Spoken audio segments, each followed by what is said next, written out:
नमस्कार दोस्तों, मैं हूं घनश्याम राठौड़ और डिजिटल इलेक्ट्रॉनिक्स की वर्चुअल लेबोरेटरी जो आईआईटी द्वारा डेवलप की गई है, उसमें आप सबका स्वागत है।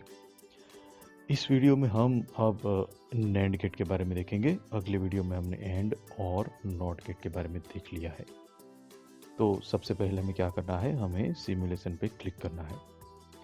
जैसे ही सिमुलेशन पे क्लिक करते हैं ये विंडो ओपन हो जाता है। यहाँ पे हमें जो भी गेट के बारे में देखना है, जो भी सिमुलेशन करना है, उस टेप के ऊपर क्लिक कर देना है।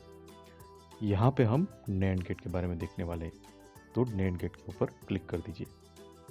जैसे ही नैंड गेट के ऊपर क्लिक करते हैं यहाँ पे दो सिमुलेटर इनेबल होते हैं। पहला सिमुलेटर है जो वो है NAND gate using RTL logic, that is registered transistor logic.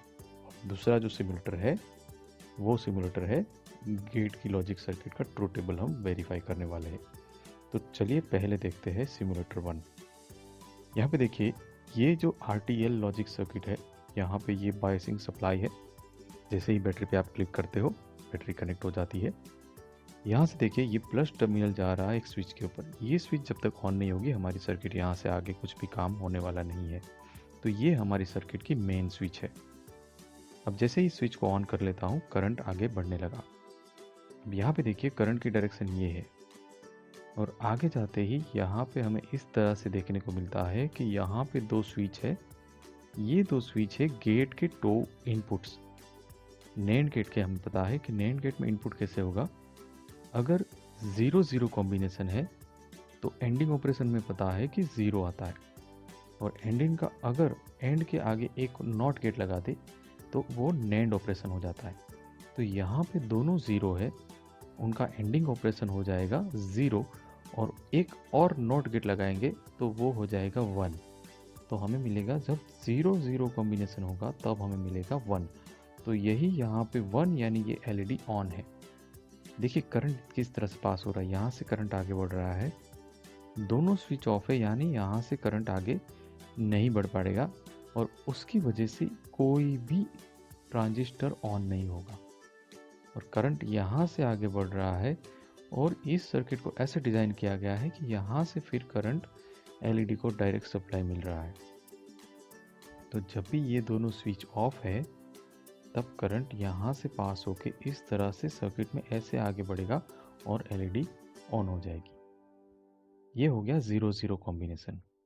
अब चेक करते हैं 0-1 कॉम्बिनेशन।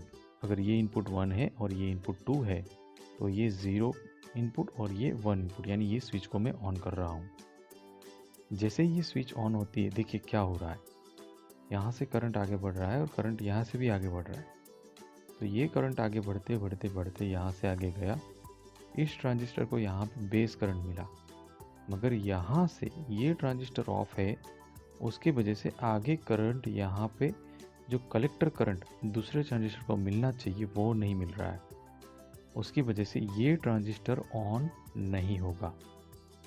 ये ऑन नहीं होने के कारण क्या होता है, वापस जितना भी करंट था वो यहाँ से पास होके ये LED को ऑन कर रहा है। यानी 0-0-1 कॉम्बिनेशन का जो भी आउटपुट आया वहाँ पे भी हमें इनपुट का कॉम्बिनेशन आउटपुट में 1 मिल रहा है। अब हम तीसरा कॉम्बिनेशन देखेंगे जिसमें क्या है, इसको हम 1 रखेंगे और इसको 0 करेंगे। तो यहाँ पे मैं इसको 0 कर देता हूँ और ये स्विच को ऑन करके इसको 1 कर देता हूँ।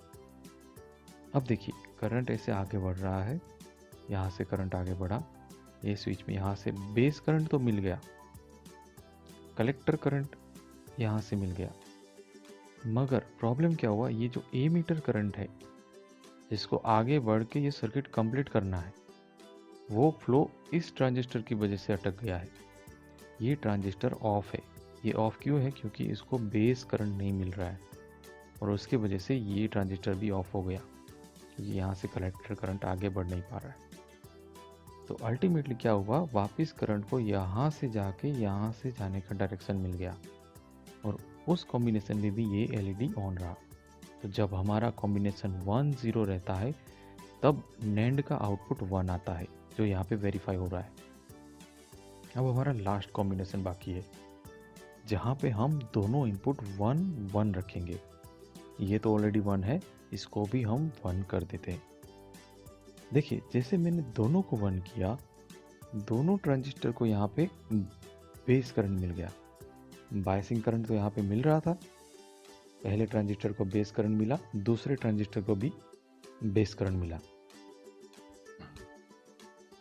अब हुआ क्या, ये ट्रांजिस्टर भी ऑन हो गया और ये ट्रांजिस्टर भी ऑन हो गया, और उसकी वजह से जो करंट जा रहा था वो यहाँ से लेके सीधा ये transistor as a switch act हो रहा है और ये भी transistor as a switch act हो रहा है। तो करंट सीधा यहाँ से लेके यहाँ से आगे बढ़ गया। तो करंट की कैरेक्टरिस्टिक क्या है, वो लोएस्ट रेजिस्टेंस फॉलो करता है। तो वो करंट यहाँ से पास अब नहीं हो रहा है, वो यहाँ से पाथ फॉलो कर रहा है, क्योंकि ये पाथ का रेजिस्टेंस सबसे लोएस्ट होता है। मान लो कि 0 जितना लोएस्ट है, नियरर टू 0। तो ये करंट यहाँ से पाथ नहीं पकड़ेगा और उसकी वजह से ये एलईडी को जो बायसिंग सप्लाई चाहिए वो नहीं मिल रहा है। और फाइनल कॉम्बिनेशन जो हमारा बन गया, जब दोनों इनपुट 1 1 है तब हमारा आउटपुट 0 आ गया। तो ये हमारी जो RTL सर्किट है, रजिस्टर ट्रांजिस्टर लॉजिक सर्किट, यहाँ पे हमारी चारों कॉम्बिनेशन इनपुट के हमारे वेरीफाई हो गए। अब हम देखते हैं सिमुलेटर 2। जैसे ही सिमुलेटर 2 पे क्लिक करते हैं, ये गेट की लॉजिक सर्किट आ जाती है। यहाँ पे हम सभी कॉम्बिनेशन ट्राई करते हैं और लॉजिक वेरीफाई करते हैं। पहला जो कॉम्बिनेशन है, मैं 0 और B इनपुट भी 0 रखता हूँ और आउटपुट जो है वो भी 0 रखता हूँ। अब इसको चेक करते हैं। देखिए ये कॉम्बिनेशन में 0 0 इनपुट पे आउटपुट 0 नहीं आना चाहिए, तो ये इनकरेक्ट रिमार्क दिखा रहा है। अब मैं इसको 1 कर देता हूँ। अब चेक करते हैं। देखो यहाँ पे जब मैंने 1 कर दिया, 0 0 इनपुट पे नैंड गेट में आउटपुट 1 आता है, ये करेक्ट हो गया। तो ये लॉजिक ट्रूथ टेबल यहाँ पे वेरीफाई हो रहा है। चलिए इसको 0 1 कर देते हैं। जैसे ही इसको 0 1 किया, अब मैं लॉजिक वेरीफाई कर रहा हूँ। यस, आउटपुट यहाँ पे 1 आता है, लॉजिक करेक्ट है, तो रिमार्क यहाँ पे 1 आया। इसको मैं अगर 0 कर दूँ और फिर मैं चेक करता हूँ, देखिए 0 1 इनपुट में 0 नहीं आता है, रिमार्क यहाँ पे इनकरेक्ट आया। अब दोनों में 1 1 कर देता हूँ, आउटपुट 0 आता है। चेक करते हैं, दोनों 1 1 इनपुट में आउटपुट 0 आता है, ये लॉजिक करेक्ट है। तो हमारा ट्रूथ टेबल यहाँ पे वेरीफाई हो गया। तो दोस्तों, आपको इस वीडियो में नैंड गेट की जानकारी मिली, आपको नैंड गेट के बारे में समझ में आ गया होगा। ऐसे ही वीडियो आपको देखने हैं, नोटिफिकेशन चाहिए तो हमारी चैनल ज़रूर से सब्सक्राइब करिए।